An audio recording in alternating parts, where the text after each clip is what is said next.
There are many different salts in soil that provide nutrients to plants. However, if there is too much salt in the soil, this interferes with water uptake. Salty or saline soils can result from various sources of salt ions. Here we'll look at sodium chloride as an example of a salt that interferes with plant roots trying to take up water from soil. This is the same salt we put on our food. Each molecule of salt is made up of a sodium ion, positively charged, and a chlorine ion, negatively charged. Scientists write this as NaCl.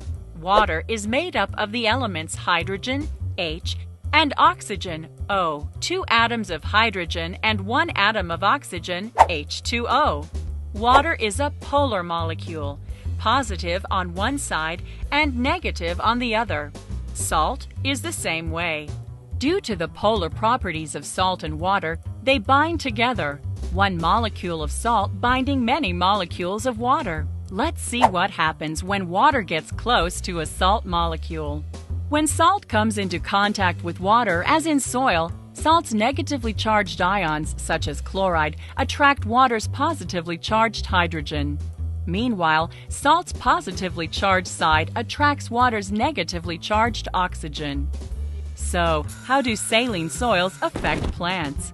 Water is needed by all living things. Plant roots need to take up water from the soil.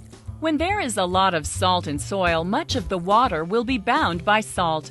Plant roots therefore aren't able to use the water. Without plentiful access to water, plant growth and health are compromised.